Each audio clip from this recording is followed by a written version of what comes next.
Para unos un acto desesperado y para otros uno muy bien calculado. Hablamos de la invocación de la llamada muerte cruzada por parte del presidente de Ecuador, Guillermo Lasso, en pleno proceso de juicio político en su contra. Una figura legal que la Constitución ecuatoriana contempla desde el año 2008, pero que nunca había sido utilizada hasta ahora.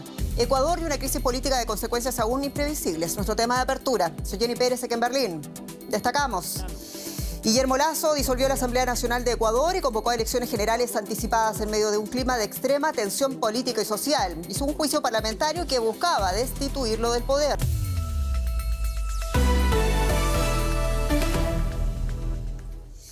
El presidente Guillermo Lasso disolvió la Asamblea Nacional en Ecuador en pleno proceso de juicio político para destituirlo, una medida contemplada por la Constitución desde el año 2008 y que el mandatario ha decidido aplicar bajo el argumento de que los legisladores están obstaculizando su capacidad para gobernar. La llamada muerte cruzada implica el cese del Parlamento y el periodo presidencial, además de la convocatoria anticipada a elecciones generales.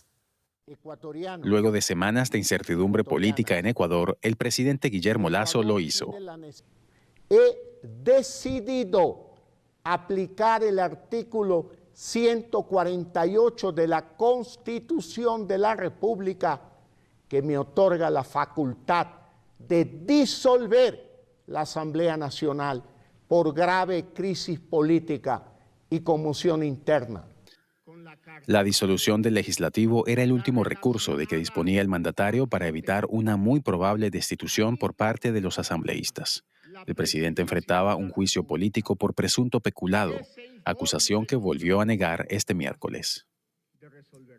Los acusadores se han obsesionado por acabar con mi gobierno, impulsados por un sobrehumano rencor. Sin embargo, han sido incapaces de encontrar prueba alguna en mi contra. El decreto de Lasso implica, además del cese de la Asamblea, la convocatoria a elecciones generales anticipadas. El órgano electoral deberá organizar esos comicios antes de 90 días, con el fin de que nuevas autoridades culminen los periodos del Legislativo y del propio Ejecutivo. Es una decisión democrática. No solo porque es constitucional, sino porque le devuelve al pueblo ecuatoriano, a ustedes, el poder de decidir su futuro en las próximas elecciones. Esta es la mejor decisión posible. Hasta la elección de esas nuevas autoridades, el presidente Lasso podrá gobernar a través de decretos ley, los cuales deberán contar con el aval de la Corte Constitucional. Ecuador y su momento político más crítico de la última década. Ampliamos la mirada con el señor Esteban Ron, quien es abogado, además decano de la Universidad Internacional SEC de Ecuador. Nos recibe desde Quito. Abogado, saludos. Y comienzo preguntándole cómo valora usted esta decisión del presidente Lasso. ¿Un acto desesperado o un acto bien calculado? Buenas tardes, gracias por la invitación, saludos a la distancia. Es un acto de cálculo político en pro de la gobernanza del propio presidente Lasso. Una de las vicisitudes que se tenía en el Ecuador era cuándo lo iba a llamar. Esto se da debido a una inminente destitución, debido a que se configuraba en la Asamblea Nacional un número de votos favorable a la misma. Esto le deja al presidente Lasso con poderes de gobernanza en cuanto a la función ejecutiva y además en política económica que será revisado luego por la Corte Constitucional. No creo que sea en este momento un acto desesperado, sino más bien un acto de reconfiguración estatal y política. Lo concreto es que ocurre... Toma esta decisión el presidente ante su posible destitución, usted ya lo decía, es decir, este proceso de juicio político ya no puede ser consumado. Lo hace también en medio el presidente Lasso de una muy baja popularidad y probablemente la peor crisis de seguridad interna que su gobierno fue incapaz de superar.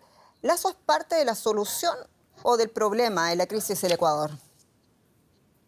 Lamentablemente el presidente Lasso dentro del último año de gobernanza no estuvo en plenas capacidades de ejecución de agenda inmediata, principalmente en temas de seguridad y en temas de empleo. Lo que sí va a suceder es que el juicio político se queda sin efectos jurídicos al no tener una Asamblea Nacional para proseguir con su destitución. No existe en la Constitución del Ecuador un mecanismo que traslade el juicio político a otra instancia u otra institución. En este momento, la Asamblea Nacional, y mientras tenga plena vigencia el decreto de muerte cruzada, ha sido cesada en funciones y no tendremos Asamblea Nacional en el Ecuador hasta que se den las nuevas elecciones que serán convocadas en los próximos 7 días en el país. Y hablemos de las consecuencias. El gobierno debe convocar esas elecciones en 7 días y debe ejecutarlas en un plazo de 90. ¿Las nuevas elecciones sacarán al país de la crisis y cuán grande, en caso contrario, podría ser la decepción? Hasta que se den las nuevas elecciones, el presidente Guillermo Lasso gobernará, como decía previamente, solo en estrategia de reorganización de la función ejecutiva y en materia económica. Después de esto, hasta como acertadamente usted lo dice, en 90 días tendremos unas nuevas elecciones y posiblemente 60 días más hasta que las autoridades sean posesionadas, las que tienen que terminar solo este periodo presidencial. No es que haya un nuevo periodo presidencial. Es difícil que se salga de la crisis institucional y política en el Ecuador en un tiempo tan corto. El presidente Lasso lo que debería realizar es una ejecución prioritaria de las materias de seguridad, empleo y tributaria a efectos de lograr cierta estabilización. Lo que sí se elimina en este sentido es el contrapeso de poder y una posible obstaculización que la Asamblea Nacional ejecuta o venía ejecutando en los últimos meses de cualquier acción gubernamental del presidente Lasso. Ahora queda en plenas capacidades del presidente Lasso de tomar política unidireccional y que sea asesorado de una manera correcta con el staff ministerial a efectos de al menos estabilizar la crisis social que tenemos en el país. Esteban Ron, abogado y decano de la Universidad Internacional SEC. Muchas gracias en Quito. Muchas gracias, un abrazo a la distancia.